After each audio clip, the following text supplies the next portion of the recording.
भगवान वासुदेव श्री कृष्ण की जय। ओम नमो भगवते वासुदेवाय। ओम नमो भगवते वासुदेवाय। श्री कृष्ण गोविंद हरे मुरारी, हे नाथ नारायण वासुदेव। श्री कृष्ण गोविंद हरे मुरारी, हे नाथ नारायण वासुदेव। राधे कृष्ण राधे कृष्ण राधे कृष्ण राधे कृष्ण। द्वारकानाथ की जय, केशव की जय, माधव की जय, राधा रानी की जय। श्री सुखदेव जी राजा परीक्षित को भागवत कथा सुना रहे हैं, वही प्रसंग हम आपको सुना रहे हैं। इस प्रकार सुखदेव जी कह रहे हैं, हे राजन, आज मैं आपको बाणासुर की पुत्री उषा, बाणासुर की पुत्री उषा की कथा सुनाता हूँ। इस प्रकार वर्णन कर रहे हैं, कह रहे हैं, हे राजन ध्यान लगा के सुनो। बाणासुर की पुत्री उषा, राजा इस प्रकार कथा सुना रहे हैं। राजा बलि का श्रेष्ठ पुत्र, राजा बलि का सबसे बड़ा पुत्र, महापराक्रमी बड़ा तेजस्वी बाणासुर हुआ। वह सोनितपुर में बसता रहता था और प्रतिदिन कैलाश में जाके महादेव की पूजा अर्चना करता था, ब्रह्मचर्य पालन करता था, सत्य बोलता था, जितेंद्रिय था। इस प्रकार कह रहे हैं, हे राजन, एक दिन बाणासुर कैलाश में जाकर भगवान शिव के प्रेम में आके लगा, इतना मग्न हो जाता है, मृदंग बजाता है, नाचने गाने लगता है। उसका गाना बजाना सुन देव के देव महादेव भोलेनाथ मग्न हो जाते हैं और पार्वती जी को साथ ले नाचने और गाने डमरू बजाने लगते हैं। इस प्रकार ऐसा वर्णन कर रहे हैं। यह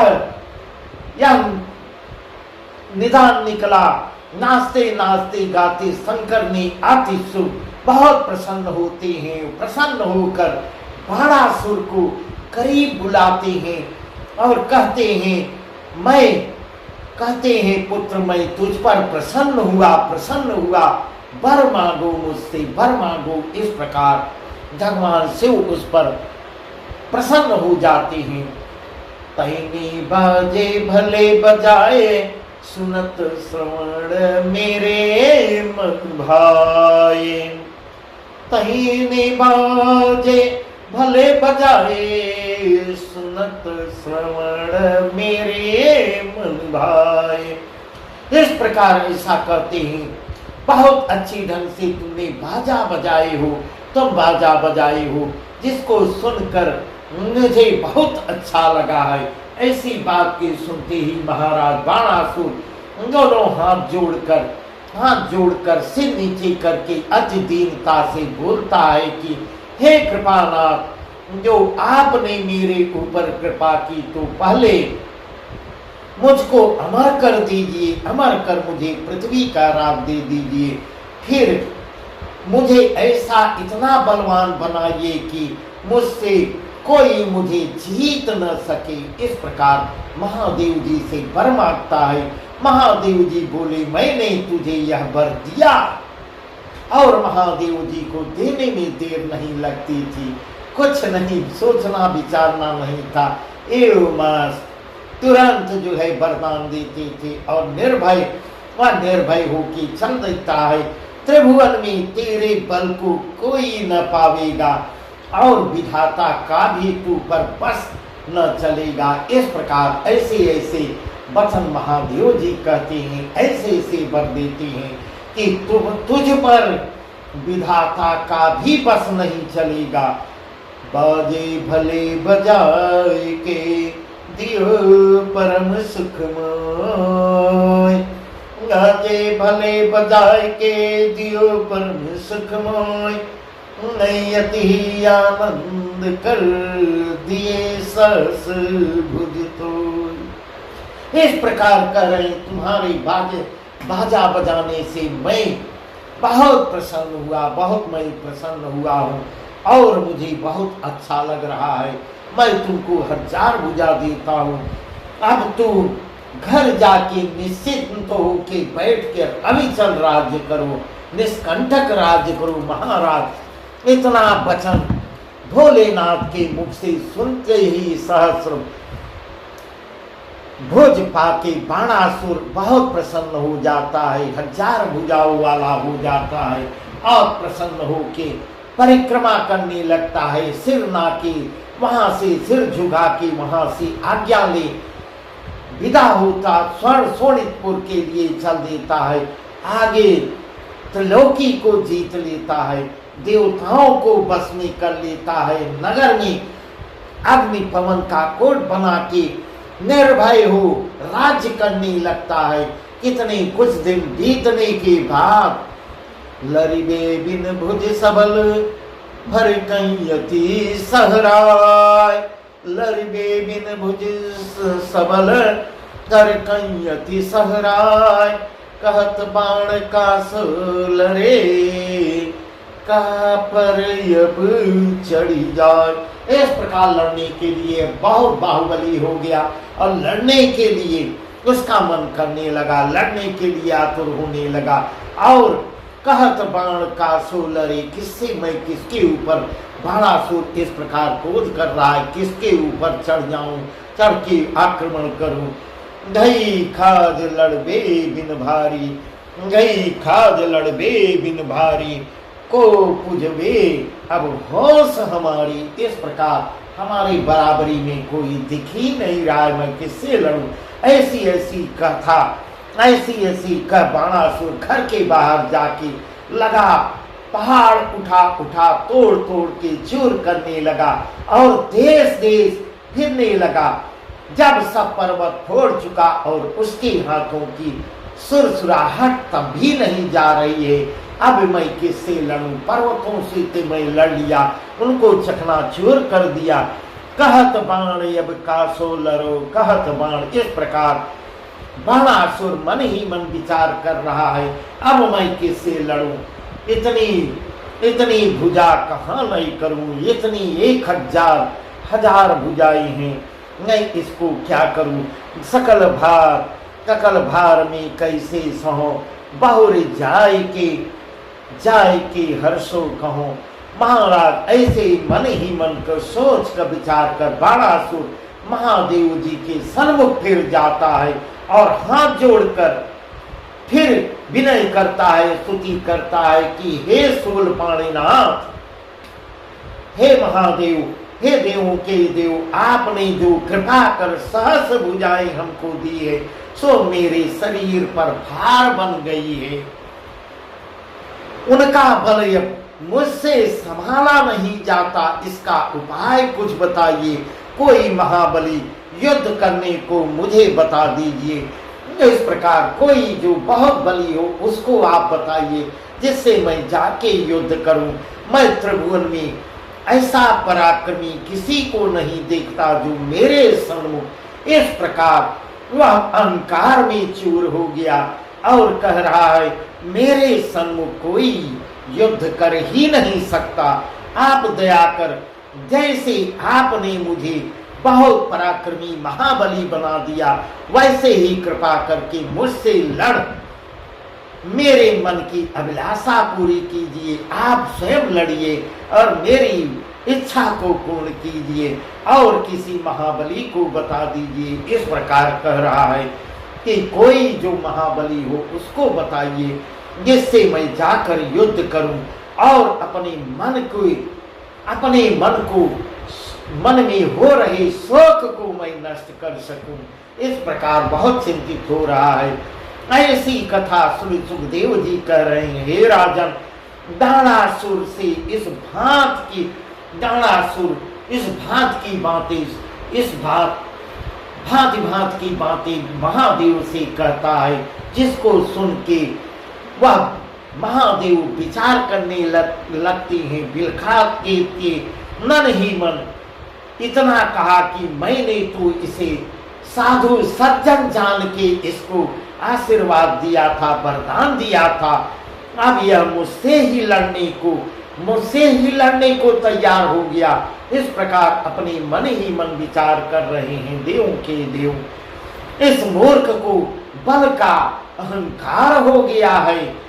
इस प्रकार महादेव जी अब अपने मन में विचार कर रहे हैं, बाद में पश्चाताप भी करते हैं। पहले तो वरदान दे देते हैं, ओट पटान जो भी बहुत सी कथाएं इसमें आई हैं, जो महादेव द्वारा बड़े बड़े राक्षस तपस्या करके उनसे वर लेके और बहुत आतंक मचाए हैं।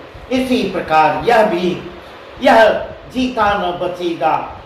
जिसने अहंकार किया ऐसा मन ही मन महादेव जी सोच रहे हैं। जिसने अहंकार किया सो जगत में आके बहुत दिन ज्यादा नहीं जीता रहता है। ऐसा मन ही मन कर महादेव जी कहते हैं कि हे बाणासुर कान खोल के सुन लो। मैं अब वर्णन करता हूं कि यदुकुल में श्री कृष्ण अवतार होगा, तब तक तुम इंतजार करो। यदुकुल में श्री कृष्ण अवतार होगा, उनके बिना त्रिभुवन में तेरा सामना कोई कर नहीं पाएगा। थोड़ा इंतजार तुमको करना पड़ेगा। कोई नहीं यह जचन सुन मत प्रसन्न होता है। अब बोलता है हे नाथ, वह पुरुष ऐसा बाणासुर कहता है कि हे नाथ, वह पुरुष कब अवतार लेगा और मैं कैसे जानूंगा कि वह उत्पन्न हो गया। हे राजा, शिव जी ने एक ध्वजा बाणासुर को देकर कहा कि इसको लेके जाओ, अपने मंदिर के ऊपर गाड़ दो इस ध्वजा को। जब यह ध्वजा आपसे आप टूट के गिर जाएगी, तब ऐसा समझना कि मेरा शत्रु उत्पन्न हो गया, अवतरित हुआ, पैदा हो गया है। ऐसा इस प्रकार समझाते हैं भगवान महादेव के इस प्रकार कह रहे हैं। हे राजन, जब शंकर ने उससे ऐसे समझा कर कहा, तब बाणासुर ध्वजा लेके अपने घर को सिर नीचे करके, सिर झुका के और अपने घर को चला जाता है। आगे घर जाके ध्वजा मंदिर में चढ़ा के नित्य यही मांगता था कि कब वह पुरुष प्रकट हुए, कब वह पुरुष प्रकट हुए और जिससे मैं युद्ध कर सकूं और उससे युद्ध करूं। इसमें बहुत से वर्ष बीत जाते हैं। 1 वर्ष बीते और उसकी बड़ी रानी दानावती उसके गर्भ रहा और पूरे दिन में एक पूरा समय पूरा होते होते एक लड़की उसको उत्पन्न होती है। उस समय बाणासुर ने ज्योतिषियों को बुला के कहा कि इस लड़की का नामकरण करो और इसके गुणों का वर्णन करो, ऐसा वचन करता है। तब ज्योतिषी लोग कहते हैं, ज्योतिषी ने छठ वर्ष मास पक्ष तिथि बार घड़ी मुहूर्त देख कर नक्षत्र ठहरा के लग्न विचार कर उस लड़की का नाम उषा रखा और कहा कि महाराज या कन्या रूप गुणशील की खान है, महासुजान होगी। इसके ग्रह लक्षण ऐसे ही दिखाई पड़ते हैं। इसकी हस्तरेखा ऐसी बता रही है। बाणासुर इतनी बात की सुनते ही बहुत प्रसन्न हो, बहुत कुछ ज्योतिषियों को देता है, विदा करता है और पीछे मुखियों को बुला के मंगलाचार करवाता है। फिर ज्यों त्यों कन्या बड़ी होने लगती है, त्यों त्यों बाणासुर उसे बहुत प्यार करने लगता है। जब उषा 7 वर्ष की हुई, तब उसके पिता ने सोनितपुर के निकट ही कैलाश था, वहां सोनितपुर से थोड़ी दूर पर कैलाश था, वहां कई एक सहेलियों के साथ शिव पार्वती के पास पढ़ने को भेज देता है। इस प्रकार ऐसा वर्णन कर रहे सुखदेव जी।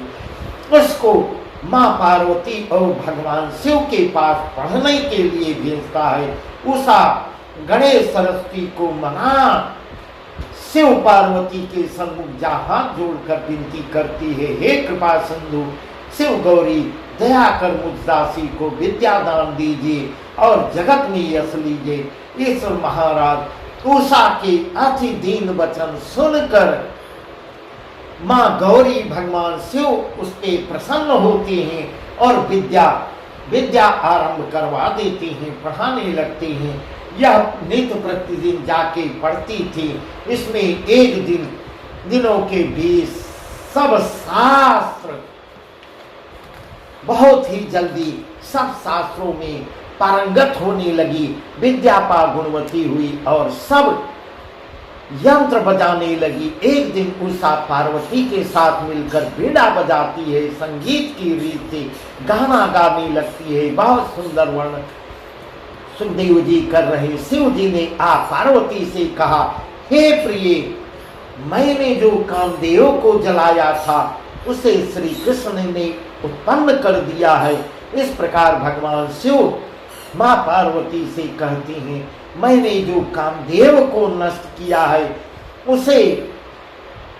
उसको जो है श्री कृष्ण ने उत्पन्न कर दिया, जो प्रद्युम्न नाम से, प्रद्युम्न नाम वही कामदेव प्रद्युम्न नाम से अब हमें इतना कर महादेव जी गिरजा को साथ ले गंगा के किनारे जाते हैं और नहा सुख की इच्छा कर अति लाड प्यार से लगे गौरी जी को वस्त्र आभूषण पहनाते हैं और हित करने निदान अति आनंद में मग्न डमरू बजाने लगते हैं, तांडव नाच करते हैं, संगीत शास्त्र की रीत से गाते हैं, गाना गाने लगते हैं, पार्वती को रिझाने और बड़े प्यार से कंठ लगाने लगते हैं।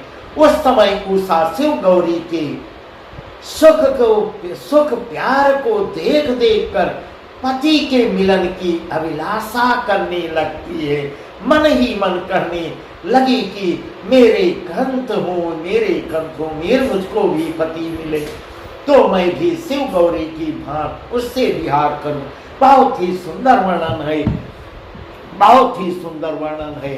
इस प्रकार उषा अब मन में सोच रही है। बस आज का प्रसंग यहीं तक। इसके आगे का प्रसंग बहुत ही सुंदर है, बहुत ही सुंदर है, जिसको हम सब आपको कल बताएंगे। भगवान वासुदेव श्री कृष्ण की जय। ओम नमो भगवते वासुदेवाय। ओम नमो भगवते वासुदेवाय। श्री कृष्ण गोविंद हरे मुरारी, हे नाथ नारायण वासुदेव। श्री कृष्ण गोविंद हरे मुरारी, हे नाथ नारायण वासुदेव। राधे कृष्ण राधे कृष्ण राधे कृष्ण राधे कृष्ण। द्वारका नाथ की जय, केशव की जय, माधव की जय।